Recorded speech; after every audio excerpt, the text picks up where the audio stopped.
Ibuku sering mengalami sakaratul maut, namun selalu hidup kembali hingga berkali-kali mengalami mati suri sampai beberapa tahun, akibat dari ulahnya di masa lalu yang masih menjadi misteri. Perkenalkan, namaku Ratna dan ini kisahku dan kedua kakakku yang mencoba agar ibuku yang sekarat bisa meninggal dengan lancar. Sering kudengar jika orang yang pakai susuk meninggalnya susah, tapi tak kusangka itu ternyata benar. Bahkan terjadi sendiri pada ibuku serta membuat munculnya berbagai kejadian janggal dan teror gaib yang menimpaku dan kedua kakakku. Karena hal ini, hari ini aku pun konsultasi pada seorang ustadz bernama Ustadz Zainal yang datang ke rumah mengenai masalah ibuku yang sudah berumur 75 tahun, sedang sekarat, bahkan pernah divonis meninggal di rumah sakit tapi ketika dibawa pulang, hidup kembali. Siklus mati dan bangun lagi, seringkali terjadi pada ibuku. Ibuku yang bernama Rohimah itu bahkan ketika maghrib sering marah-marah agar anaknya menyiapkan sesajen di sudut kamar, agar menangkal setan jahat yang katanya selalu datang dan ingin menarik ibu pergi. Ustadz Zainal bilang bahwa hidup dan mati adalah rahasia Allah. Katanya dari kacamata batinnya, ada benda di dalam tubuh ibuku yang belum mau pergi dan menjadi penyebab keadaan ibuku seperti sekarang. Pak Ustadz juga bilang agar aku dan kedua kakakku mengaji tiap hari, agar semoga Allah mempermudah segalanya.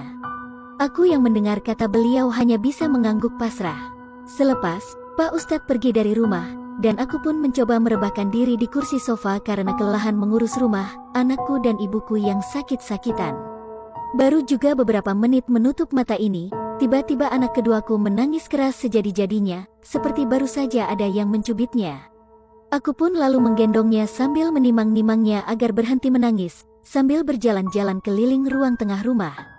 Tiba-tiba ketika bayiku tangisannya memelan dan aku pun berhenti berjalan, terdengar derap langkah seperti ada yang berlarian dari arah dapur. Aku pun mengeceknya tapi tidak ada siapapun. Suara itu seperti lenyap begitu saja. Lalu tiba-tiba HP-ku berbunyi, ada telepon masuk dari kakak pertamaku Fauziah. Aku pun menaruh anakku si Aisyah ke tempat tidurnya di kamar lalu baru menjawab teleponnya. Dalam telepon itu, kakakku bertanya kabar ibu gimana. Kakakku bercerita bahwa dirinya telah mendatangi orang pintar untuk bertanya masalah ibu. Aku sebenarnya kesal sama tindakan Kak Fauziah pergi ke dukun, apalagi kita ini dulu pernah mondok, tapi malah percaya begituan yang biasanya malah menambah masalah jadi besar. Kata Kak Fauziah setelah datang ke orang pintar, kami harus mencari siapa dukun yang memasang susuk ke badan ibu, karena hanya dukun itu yang bisa mengeluarkannya. Katanya juga, kakak keduaku yaitu Isti serta aku juga harus setuju, karena ini demi kebaikan ibu juga. Belum juga aku berkomentar mengenai yang dikatakan kakakku, tiba-tiba terdengar suara seperti pintu ditutup dengan keras dari kamar ibuku. Aku pun sampai beristighfar berulang kali, lalu menuju kamar ibu meski ada rasa ragu karena merasa ada hawa aneh yang meniup tengkuku. Setelah kubuka pintu kamar ibu, betapa kagetnya aku yang langsung menutup mata, karena aku terkena cipratan seperti cairan berbau anyir darah. Saat kubuka mata, cipratan seperti darah itu ternyata hanya ilusi. Lalu kulihat ibuku di kasur sedang bergerak-gerak seperti ikan yang kekurangan air. Seperti biasanya, ibu seperti lagi mimpi buruk lagi atau tindihan. Aku lalu buru-buru menghampiri ibu dan membangunkannya dan berkata, "Bu bangun bu, istighfar." "Astagfirullah," nyebut bu. "Istighfar atuh bu." Koyakanku pada bahu ibu, membuat ibu terbangun, lalu kuberikan segelas air di sebelah kasurnya untuk diminum.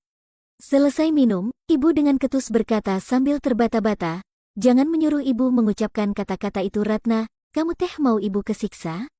Baru kuingat, ibu katanya jika seperti ini, selalu bermimpi ada makhluk tinggi besar yang menindih tubuhnya lalu mencekiknya.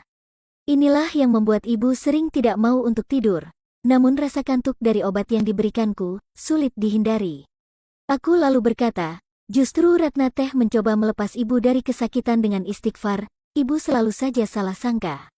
Ibu tiba-tiba berkata, "Ibu juga tahu, anak-anak ibu teh pengen ibu cepet matikan, memangnya ibu gak dengar apa yang sering kalian bahas di luar?